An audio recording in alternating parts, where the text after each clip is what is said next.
Welcome to NSTV. నేను రాజీవ్. ముందుగా headlines చూద్దాం. సికింద్రాబాద్ క్లాసిక్ గార్డెన్లో నిర్వహించిన బీఆర్ఎస్ విస్తృత స్థాయి సమావేశంలో ముఖ్యమంత్రి రేవంత్ రెడ్డిపై కేటీఆర్ చేసిన వ్యాఖ్యలను కంటోన్మెంట్ కాంగ్రెస్ శ్రేణులు తీవ్రంగా ఖండించారు. ముఖ్యమంత్రి రేవంత్ రెడ్డిని విమర్శించే నైతిక హక్కు కేటీఆర్కి లేదని, తన స్థాయిని మరచి కేటీఆర్ మాట్లాడడం మానుకోవాలని ఘాటుగా ప్రతివిమర్శ చేశారు. తెలంగాణ రాష్ట్రాన్ని అభివృద్ధి పదంలో ముందుకు తీసుకెళ్తున్న రేవంత్ రెడ్డిని చూసి ఓర్వలేక కేటీఆర్ విమర్శించడం సిగ్గుచేటని సికింద్రాబాద్ డీసీసీ అధికార ప్రతినిధి నాగినేని సరిత అన్నారు.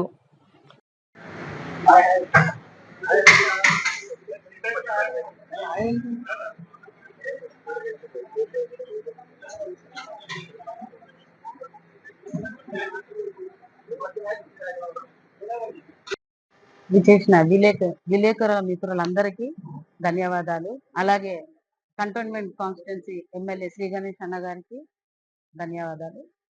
ఇక్కడ మాట్లాడే విషయం ఏంటంటే, కేటీఆర్ గారు రాష్ట్ర ప్రభుత్వాన్ని విమర్శించడం, రేవంత్ రెడ్డి గారి గురించి అవాకులు చెవాకులు మాట్లాడడం ప్రజలు గమనిస్తున్నారు. 10 ఏళ్ల పాలనలో వాళ్ళు ఏం చేసిండ్రు, ఎట్లా దోచుకున్నారు అన్న విషయాన్ని వాళ్ళ ఇంటి బిడ్డ అయిన కవిత గారు కాలుకు బల్పం కట్టుకొని మరి రాష్ట్రమంతా తిరుగుతూ అందరికి ప్రజలకు చెప్తున్నారు ఏం దోచుకున్నారు ఎట్లా అనేది. అప్పుడు కేటీఆర్ గారికి సిగ్గు అనిపించడం లేదు.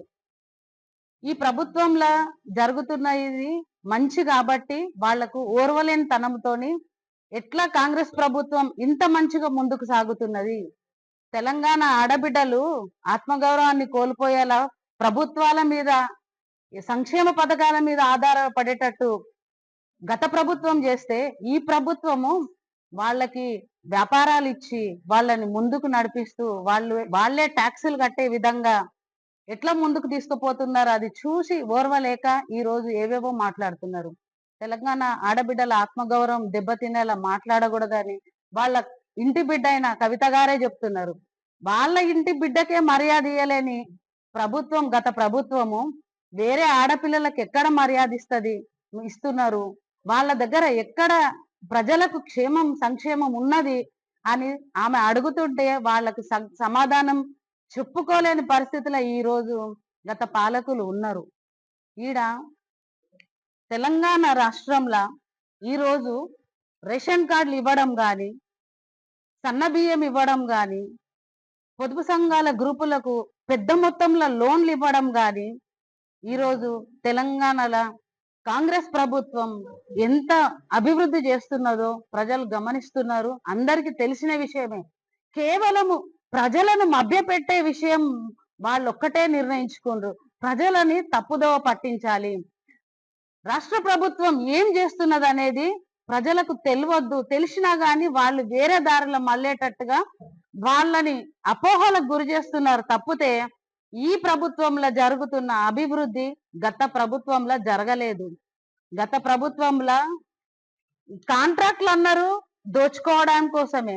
ఈవెన్ బతుకమ్మ చీరలు ఇచ్చి కూడా దాంట్లో కూడా నాసిరకం చీరలు ఇచ్చి దాంట్లో కూడా దోచుకున్నారే తప్ప ఆడబిడ్డలని గౌరవంతో వాళ్ళు ఆ చీర కట్టుకొని బయటికి వెళ్ళినా గాని వాళ్ళకు ఒక గౌరవప్రదమైన చీరగా భావించాలన్న ఉద్దేశం కూడా వాళ్ళకి లేకుండే. కాబట్టి ఏదంటే అది ఇచ్చి ఇప్పుడు చూస్తుండ్రు కాంగ్రెస్ ప్రభుత్వం ఇచ్చిన చీరలు మహిళా మంత్రులు, మహిళా ఎమ్మెల్యేలు, మహిళా నాయకులు, మహిళలు సంతోషంగా కట్టుకొని పండగలకు పబ్బాలకు కూడా వెళ్ళే పరిస్థితి ఇప్పుడు ఉంది. గత ప్రభుత్వంలో ఇచ్చిన చీరలని అక్కడికక్కడ తగలబెట్టిండ్రు చాలా మంది. ప్రజలకు అన్ని తెలుసు కానీ ప్రజలని కేవలము వాళ్ళని వంచే విధంగా, అంటే ప్రజలకు ఒక అవగాహన వేరే విధంగా రావాలా.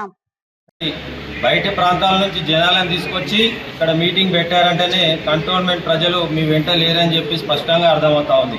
అయితే గతంలో కేటీఆర్ ఈరోజు ఎన్నో మాటలు మాట్లాడుతూ ఉన్నాడు. గతంలో మీ అయ్యా ఇక్కడ నుండి షామీర్పేట్కి 500 సార్లైనా తిరిగిండొచ్చు, ఈ రోడ్ని పట్టించుకోలే.